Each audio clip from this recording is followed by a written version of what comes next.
Zayin. Back to the very top of the page, the Mishnah.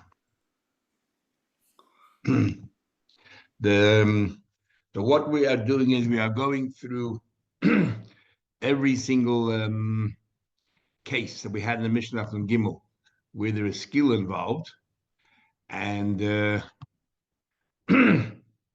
going through every single case there. We're going into detail exactly what the Aveda is. So then the Mishnah said there's a mesis and a mediach. A mesis is like a seducer. He tries to convince people to go ahead and worship Avodah Zarah. And we treat this particular Russia in the worst possible way. We said that you don't even have to give him any warning. The witnesses don't have to give him any warning, and we should have no rachmanis on this person at all. That even if somebody after the sentence says, I can find them as chus, we are not going to help at all. And we're not going to help because we don't want people to behave this way. And there's a mesis and there's a mediach. A mesis is, as we're going to see, that you convincing individual people, and a mediach is someone that tries to convince entire city to go ahead and worship Avodah Zarah. So we're up to the Mishnah of Samazayin and on top of the page. Says the Mishnah, Hamesis. What's a mesis? Says the Mishnah, Zeh Hedyet. A mesis is a hedyet, an ordinary person. So the Gemara right now thinks what the Mishnah is trying to say is, but not a Navi. If a Navi says, as Rashi explains, that Hashem told me to tell you to go ahead and worship Avodah Zarah, that Navi will get a lesser punishment. Instead of skila, that Navi will get chenek, will only get strangulation. Now that's actually a bit difficult to understand. We learned a few days ago a samag, and the samag basically said that the idea of punishments in the Torah are actually an atonement, they're a kapara. And he explains with that, why is it that if somebody takes one of his children to the Avodah Zarah called Melech, where you cross them between the fires, you get skila, but if he takes all of his children, Mizari, some of his children, all of his children, he doesn't get skila, doesn't get punished. So he explains, because a punishment is an atonement, but this person is so evil that he took his entire family and he brought them to this Melech, especially according to the Ramban that says you actually burnt them, not just walked between them. So then he doesn't deserve to have an atonement, and that's why we don't kill him. But over here, the Navi, if a Navi goes ahead, and it's not just an ordinary person, says, Hashem told me that we have to go serve Avodah Zarah, and in this case here, we say that the Navi gets a lesser punishment, gets chenek. In other words, there is an atonement, but in fact, doesn't need such an atonement like an ordinary person who doesn't claim that Hashem told him. What's the possible logic in that? If you follow the samag, it's a bit difficult to understand why. If a Navi does, it's much worse. He's saying it in the name of Hashem, and yet his punishment is far lighter. He is getting a punishment, but it's lighter. So I'm not sure. Unless, because he's only getting a lighter punishment, therefore it's not a full atonement, and because he's a terrible person. Not sure. But anyway, Hametz is a hedyet. So case number one in the Mishnah is that in order to be a mesis, that you get skila, you have to be an ordinary person. If you're another, you don't get skila. But hametz is a hedyet. Case number two. Who are you inducing? Who are you convincing to go ahead and do an avera? You're convincing a single person. But if you convince an entire city, then your punishment is downgraded. Instead of getting skila, you get chenek. Again, in logic, hard to understand. If you cause many people to sin, you get a lesser punishment. Unless, again, we're saying that we don't give you the full punishment because we don't want you to have a full atonement. Then the Mishnah continues. This is what the Mason says. Somebody says, yes, you should be more complaining. You should know there's a God out there somewhere. And tries to glorify and make it sound so romantic. It says, this is what the eats, it drinks, this is the good things they do. There's a harm that it does. So now the Mishnah says, anybody who commits any avera that deserves to get a capital punishment, ain machminim aleim. We don't hide the witnesses behind fences. On the contrary, the witnesses have to be exposed. They have to warn. We'll see later in the Gemara in Makkos or Machlekes whether the witnesses themselves have to warn or somebody else can warn in front of them. But they have to be there, seen, and the person, the one who's being who's being warned, has to say, I know, but I don't care. But except by maces, we can do entrapment. We can put the Adim behind the fence. It doesn't matter because there's no need for a warning here. Chutz mizu, there's no other way apart from this. Next, Amar l'shnaim, he says to two people, Hein Edav. If he says to two people, let's go worship Avodah Zarah, these two people can now serve as witnesses and go to court and have that person stoned. Normally, we say they're in a gay badam. You can't do that. And they will stone him. Amar le'echad, he says to one person, and this one person knows that the maces is wrong, and he wants to bring him to court. So what he does is he has to have witnesses. So Omer says, "Yeshli chaveim, I have friends. Roitzim bekach, that really would be very interested. So why don't you come and we'll invite them?" And the plan is to invite them so that two witnesses can hear what he says. Im haya adam, but if this maces was clever, then he'll say, "Look, I can't speak in public. I'm scared." He knows exactly what you're trying to do. So then you can plant witnesses behind the fence. We're in the Mishnah of Samach Zayin Amr Aleph, and still doing the Mishnah. We're talking about the maces, the one who's trying to induce others to go ahead and do a Veda. He says, Emor, tell me, Mashamar to be Yichud. So the Nisas, one who's being seduced, tells the seducer, repeat to me again what you told me last time. I want to hear it again. Now they're sort of in the privacy. He doesn't realize anybody else around. And the guy repeats it. He says to him, tell me, he has a conversation. How do you want us to leave? You want us to desert Hashem? And in turn, we're going to go and worship stones and wood? If the maces realizes they made a mistake and he changes back, he withdraws what he said, then fine. He says, this is our obligation. This is the right thing to do.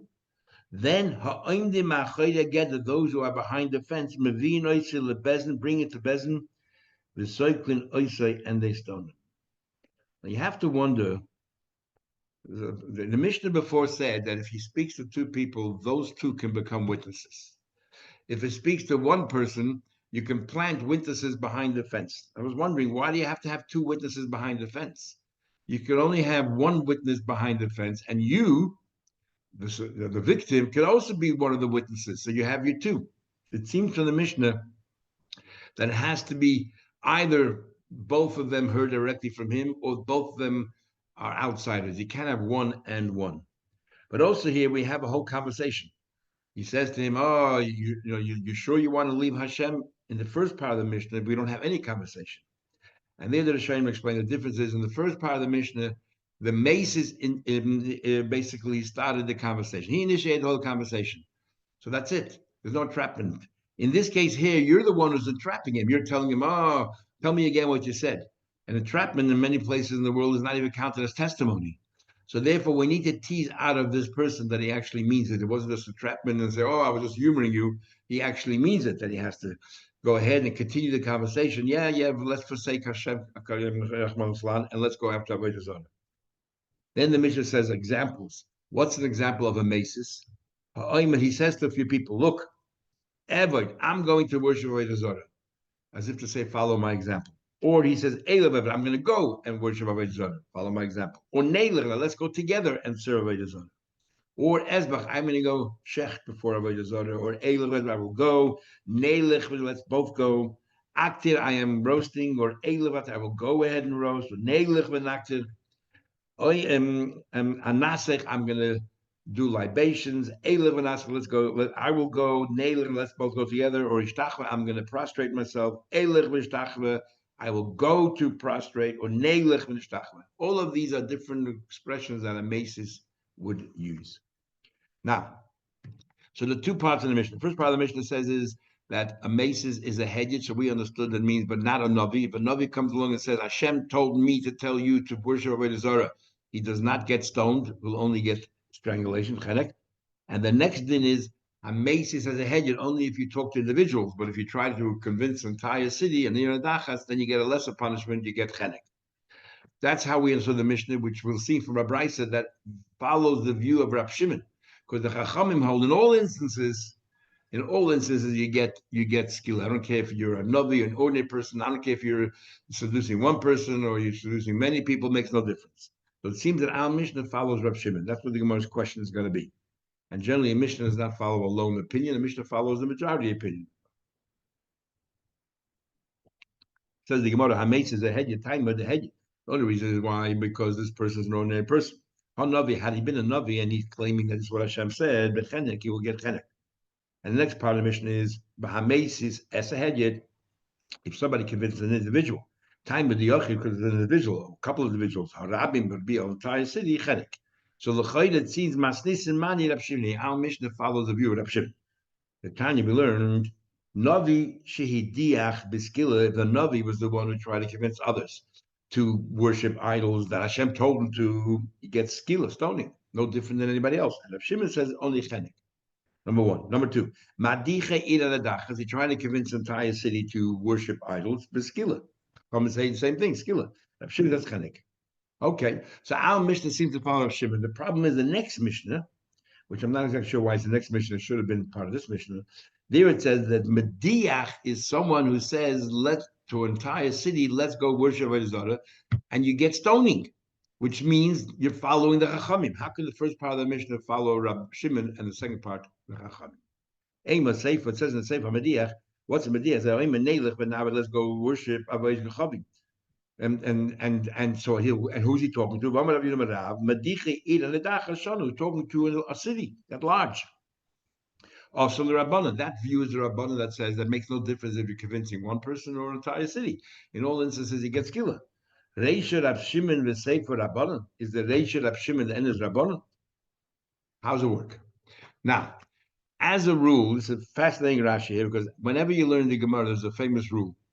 And the rule is that whenever you have a name of an Amoira or anybody, and it's preceded by the word Omar, Omar Rava, Omar Rabba, that means they're introducing a new concept. If it says Rava Omar, the name is first followed by Omar, that means he's responding or arguing with somebody. So, but Rashi comes over here and says exactly the opposite. The Gemara is going to have two answers, Ravina Rapapa. It says Ravina Omar. So Rashi is going to say, or Rapapa Omar, that whenever the name precedes the word Omar, they're not arguing.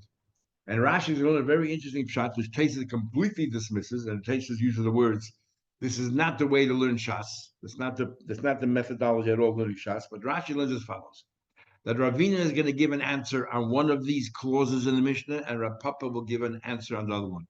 They're both going to explain how our Mishnah can conform with the view of the Chachamim, which is that in all instances, you get skila, and yet you have case number one where it says that the maces is a hedjit, as if to exclude a Navi, and case number two, the maces is to a hedjit, excluding a city.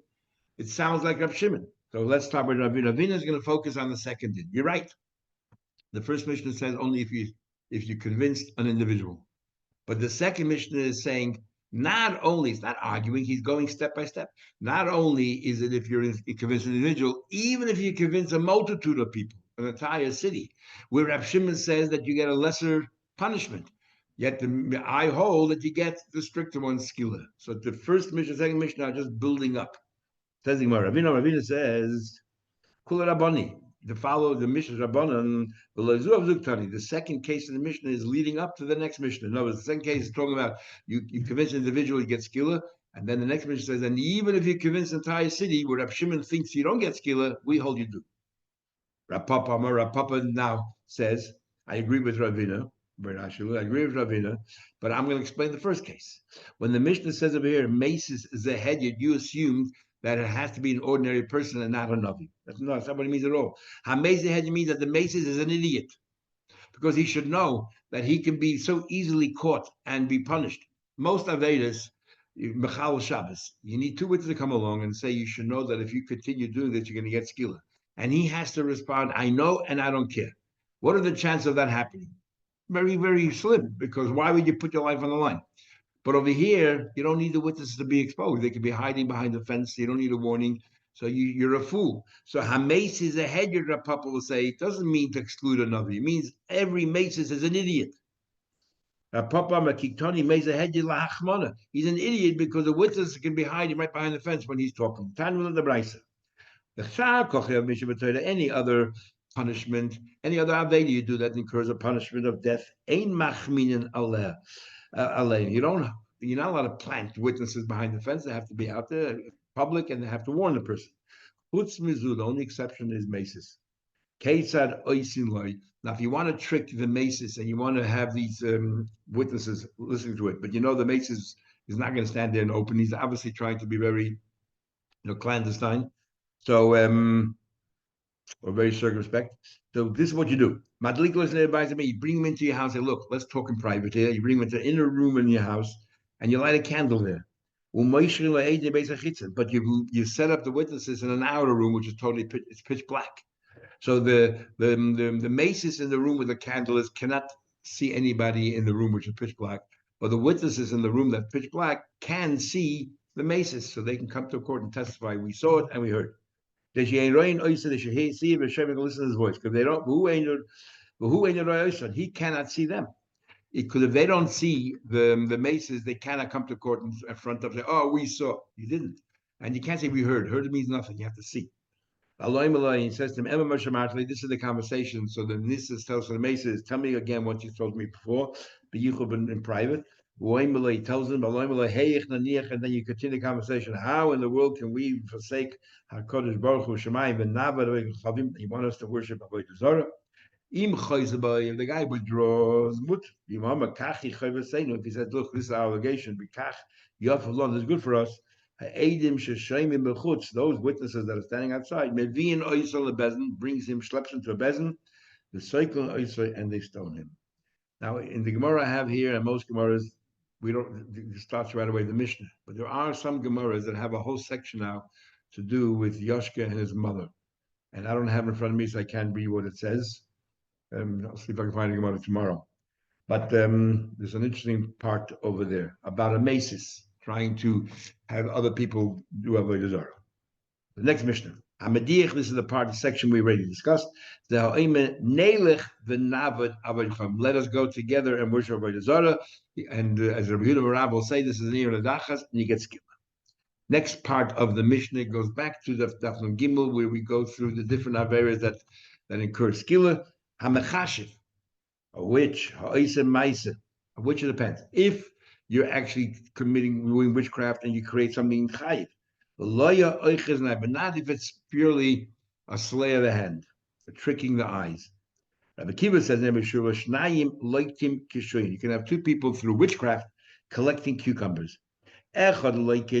Potter. One of them will be Potter, the echad like it, and one of them will be chayiv. The one that actually created all the cucumbers went into the field, then you are chayiv. Then you are chayiv because you made a maisa. The one who just, pulled the wool over our eyes, as if he planted all of these kishrim, all these cucumbers, and or as if he brought them all together. But really, they haven't moved at all. It's just he fooled our eyes. Potter, you are Potter. Sounds like you're Potter, but you're still us, as we'll see in the Gemara later. Now, very important, Rashi says over here that this is all to do with witchcraft. Rashi said that even the one who does the slay of the hand is doing it as part of witchcraft. Not like the magic shows we have today. Talk about that in a minute. When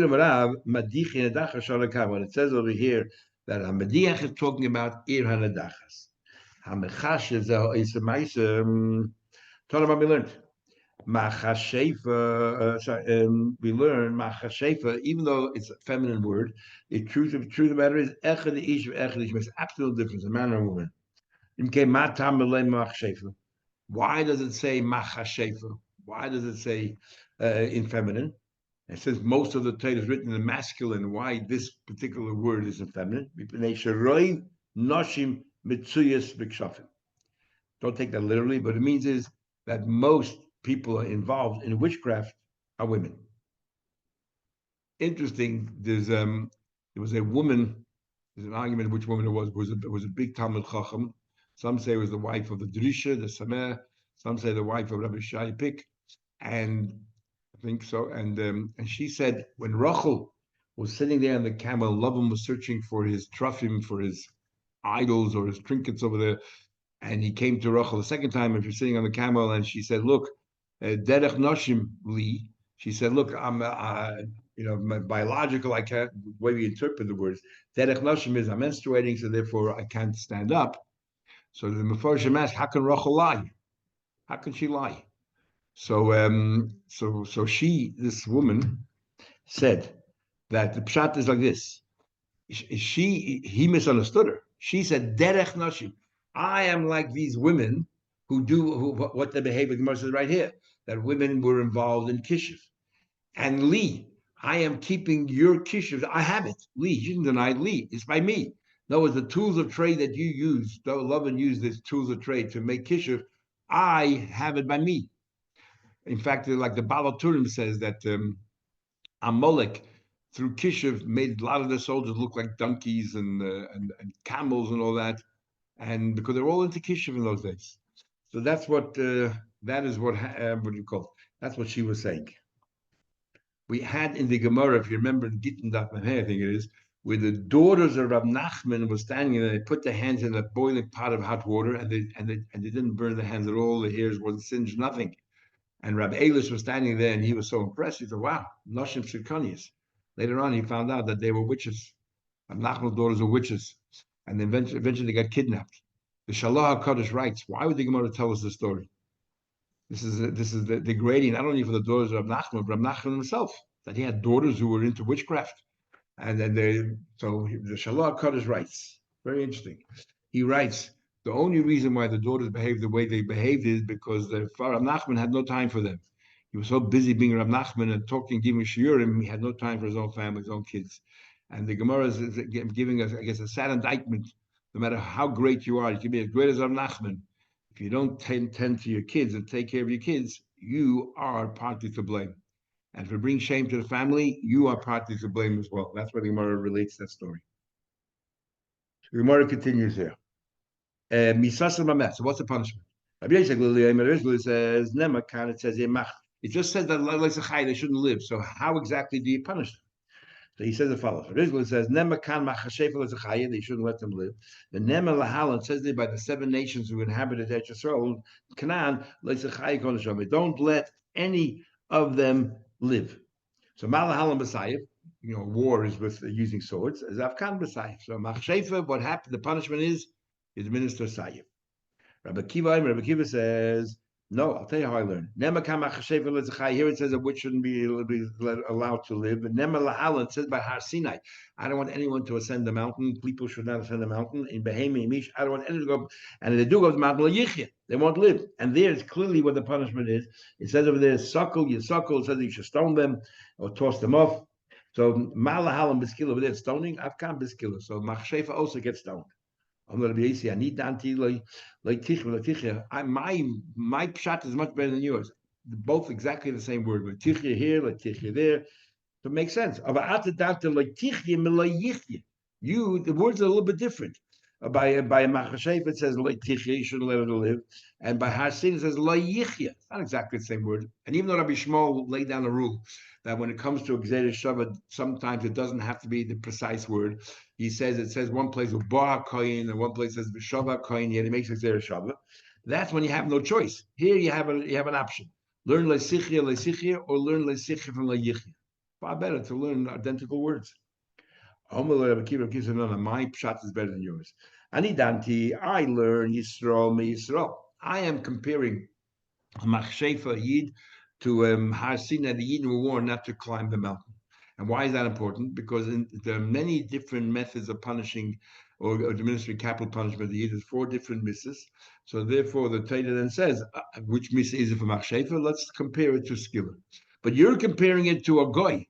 By a Goy, there's only one method of killing, that is Saif, using a sword. No matter what Aveda Goy did, that's their punishment.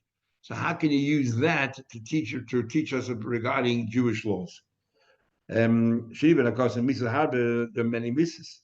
You want to compare a Yid to a Goy, there's only one form of death by them.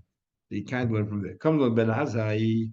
Ben Azai comes along, who actually for a short term we had in Yavamis, was Rabbi Kiva's son-in-law, who divorced his wife. It says Nemer. It says in the pasuk Machashefa Loisachai. The Nemer in the following pasuk says Anybody who commits bestiality should be put to death. And ma sheichiv im behema beskila, and just like somebody who's sheichiv behema beskila, and the way we know is it says demei and bum. We learn out. It says that no witch is permitted, and then the Torah singles out an oiv and a yedoni. And there it says you stone them and demei and bum. So we say that it comes to teach you wherever it says demei and bum. First of all, any kind of witch gets skilla, we'll still see, and anywhere it says demei and bum is skilla. So by bestiality, we know skilla from there.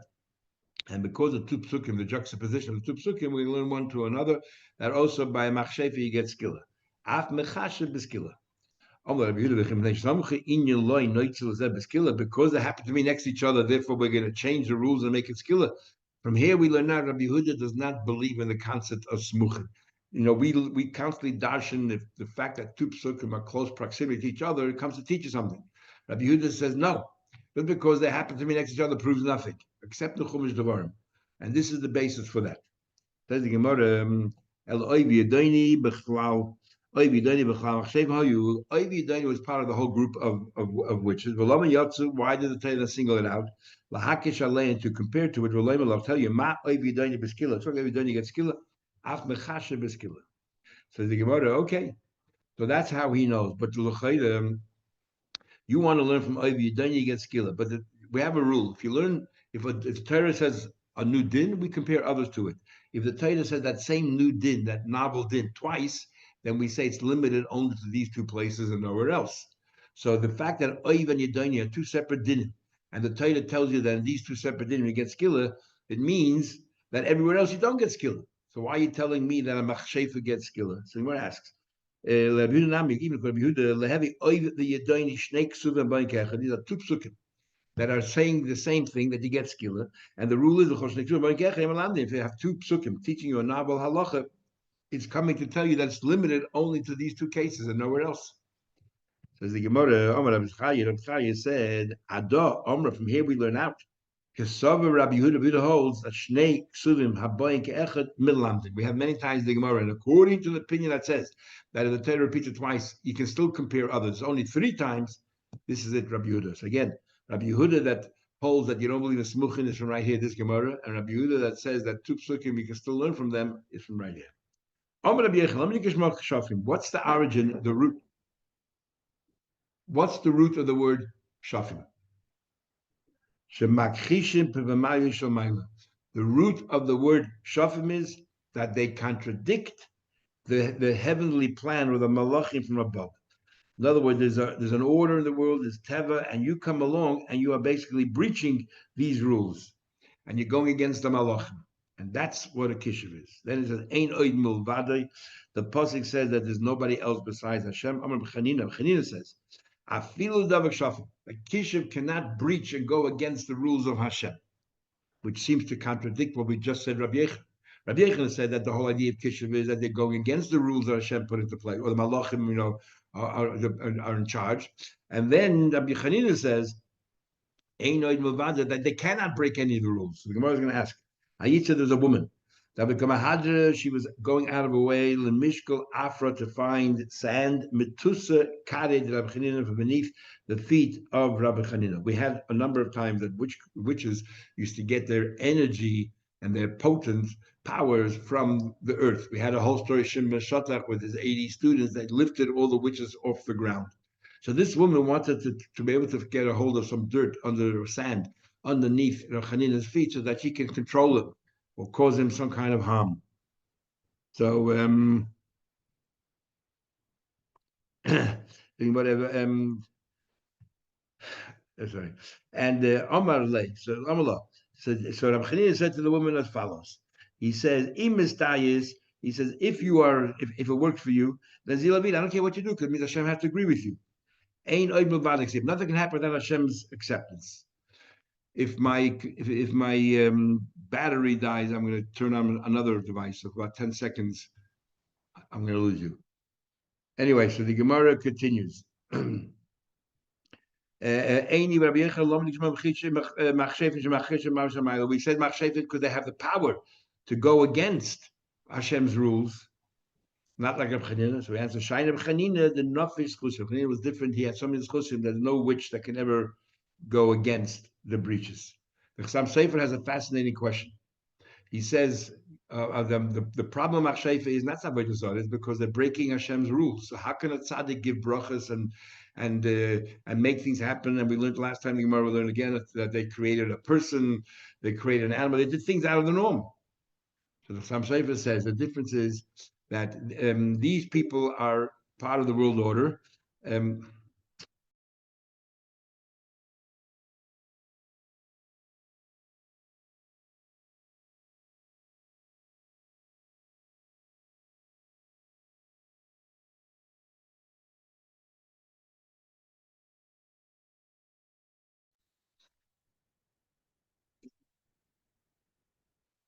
He said, these people are part of the world, they're part of the world, and they're trying to break the rules. You're not allowed to. Tzaddikim, he says, are above the world. They're above these malach, a much higher level, and therefore they can. They can. So the Gemara continues. We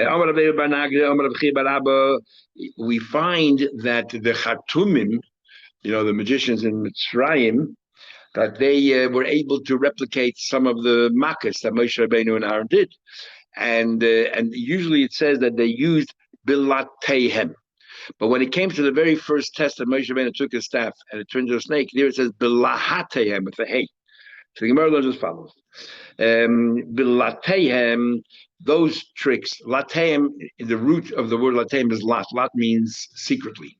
So bilatehem, they couldn't really replicate themselves. So they used ma'aseh shadim, they used demons to help them. But it was quiet, nobody noticed. Bilahatehem, the very first one, they were able to replicate. Elum ma'aseh shofin, they did it themselves, and therefore bilahatehem. What's the word lahatehem mean? The chenoim, we find when Adam and Chava were evicted from Gan Eden, they put the kruvim there. The kruvim are different kruvim than in Yisrael, in Parshat Truma, and said it had a sword that kept them revolving around and around by itself. So therefore, we see that lat is something that happens by itself without the help of any demons. Yeah, says the Gemara. Further, Amalabaya. Sorry, I missed the line. Yabai said the kapid ammona. You want to know how you can discern whether it was a demon's helper on their own, these witches? The kapid ammona, if they need a specific utensil to perform their magic, then shay, there's a demon involved. But he says here, the loy kapid ammona, if they don't need any special tools, then kshafim. That is witchcraft. Amalabaya. Hilchas kshafim ki hilchas Shabbos. So the laws of kishuf are no different than laws of Shabbos. There are three categories in Shabbos. Asur mahatera, you get punished. Asur midrabanan, mutter. We have exact same thing by Kishiv. Yesh man beskila, that those that get stoned. The yesh man potter will also those which are potter from the Torah, but asur midrabanan. And the yesh man mulachil, I think they're permitted. Now he spells it out. Ha'oisem ma'isa, if you do real witchcraft, skila. Ha'oiches anayim, you do slay of the hand, potter, aval asur, forbidden midrabanan.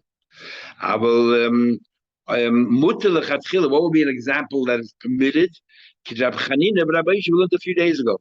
Every Friday,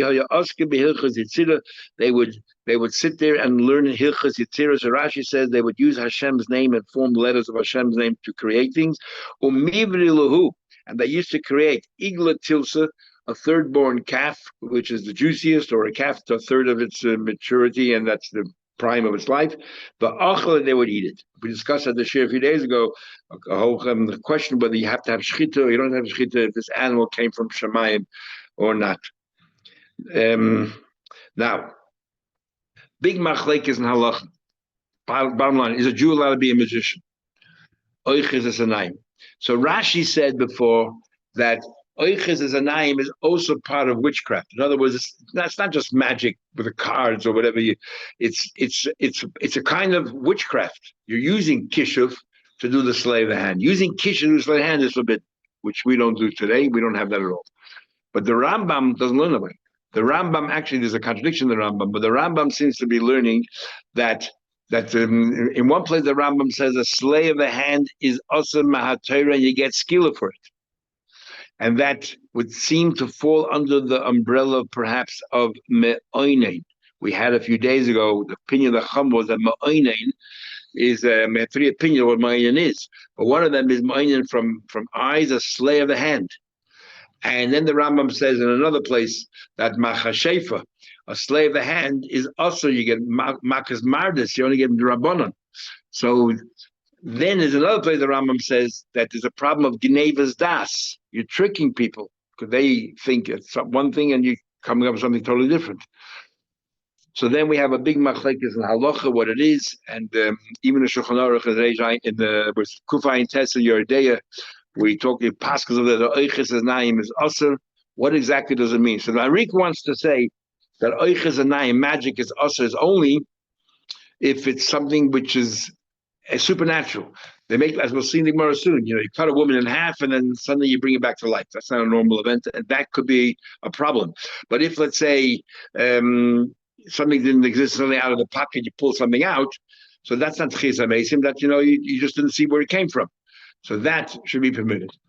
Moshe Feinstein is very lenient in the tshuva that he wrote, and there's another big Rav, I forgot his name, who is also very lenient. First of all, a goy doesn't have these prohibitions, so therefore to watch a goyish magician is all right. We're talking about a Jewish magician, David Copperfield, and so Rav Moshe Feinstein actually is very lenient, and there's a few rabbis that came out, which I don't understand where they're coming from, but they said that the only time you're allowed to go watch a magic show of a Jewish magician is if the magician then will not only tell you, you should know it's not magic, it's a trick, he has to tell you step by step exactly how they perform that trick, which basically means they'll be out of business in 2 weeks. So it's not very realistic. Anyway, big argument. Bottom line is, as a Jewish career, a Jewish profession, it's not really a Jewish thing. Houdini was not really a magician; he was more a escape artist, which is a whole different story. So the Gemara will continue to talk a little bit about magic, and the Gemara says as follows. Once for the father of Karna, the nofitz that he sort of blew his nose, the shadi kirichi the shirayim in the out of his nose came material, came out of his nose. I mean, we do see magicians do that today, but the Gemara seems to be saying that this is witchcraft, or this is a sleight of the hand that looks that is born out of witchcraft. And the Gemara continues further. I'm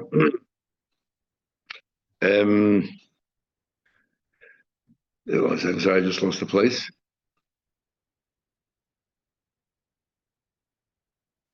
Then we keep talking about these magicians from Mitzrayim.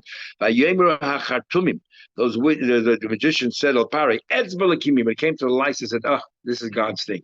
Now, why couldn't they use the shadim to do that as well? From here we learn out, they were so minute, they were so small, less than the size of a lentil, that even the shindalas, the demons, didn't have the power to create them. Now, Papa says, what are you talking about?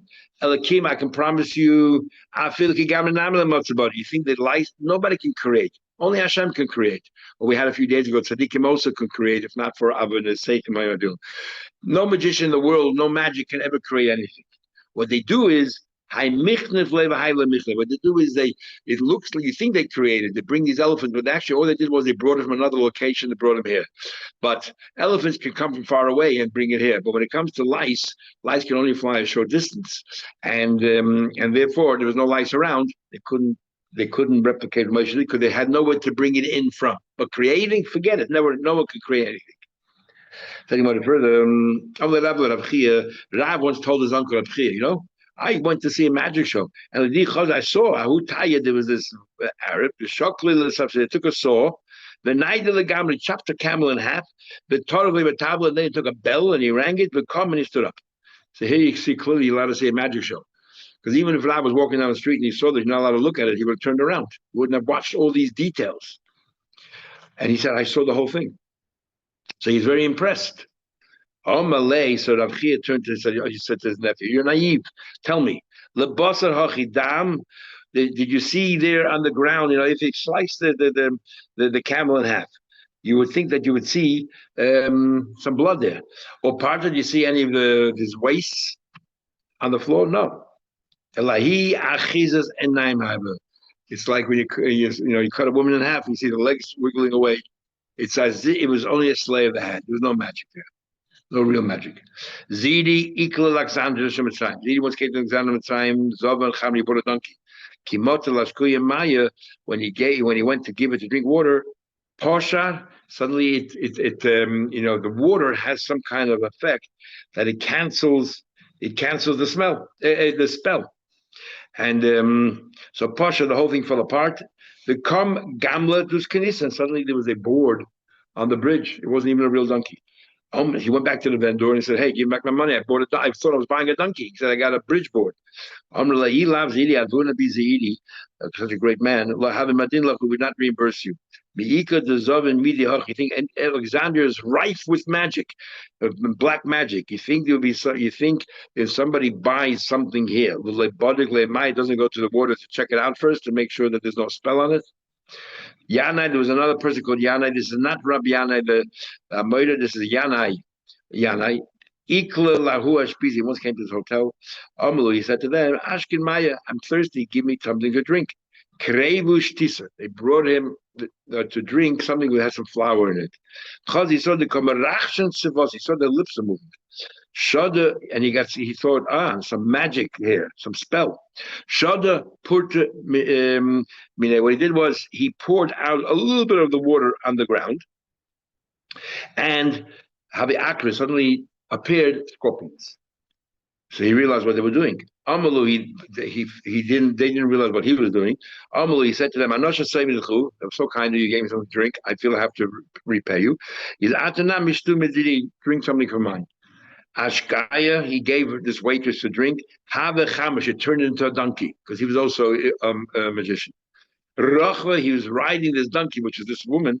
Salu Gushuki went to the marketplace. Also, Chavata, one of her friends came and recognized, don't ask me how, but he recognized. Pashala dissolved, removed, eliminated the spell. But he didn't realize that the spell was eliminated. He continued sitting on her, but now she's a human being. Chazia, everybody saw the Rachi, he was riding the Koya Itza B'Shukim, sitting on top of the shoulders of this woman in the marketplace. Anyway, talking about the Makkah, the Gemara brings up one Makkah. This frog rose up with Chassid Mitzrayim and completely covered the land of Mitzrayim. And it says in singular. There was only one particular frog, and he shritza umale kol Mitzrayim. But then it sort of continued to create more frogs from itself, and basically it covered the entire land of Mitzrayim. Get to know it's actually machlekes tonight. It's fadei achel is one single frog umolgal Mitzrayim, and then it sort of self-divided, and it filled the entire land. Why? And as if he was deriding him. What are you getting involved in Agadah? Not for people like you. You're such a high caliber. He said, you shouldn't be studying Agadah at all. He said to him, Kalei midbarisecha. He says, stop talking this Haggadah. Go get into the complicated stuff. That's what you're good at. Svadei Achel is one frog who started it all out. But Sharkalem yelled out, and bow and frog came out from all the woodwork. My father used to say, what's the machlekes? What's the difference if it's one frog who sort of self-divided, or if it's one frog screamed and yelled and they all came? I mean, why would you want to waste time arguing this machlekes? He says it's very relevant. The argument is when the Nazis Yimach Shemam in Germany, and you had a Hitler there. So how do we understand it? Do we understand that Hitler was evil, but the people of Germany themselves, perhaps they themselves weren't evil, but Hitler put them all into his image. He convinced them all to become like him. It all came from him. Or do we say that every single goy is an anti-Semite, and all they need is one leader to bring it out in them? So Akiva said, no. It was only Tzvadei Achaz. The goyim are good people. There's a Tzvadei Achaz, and he made it all happen. And Rabbi Nazai said, Akiva, you have no idea what's going on in the world around you, because in fact, most goyim, if you dig deep enough, they're anti-Semitic. And therefore it's one frog, and all they do is scream, and they all came out of the wood. Anyway, have a good one, everybody.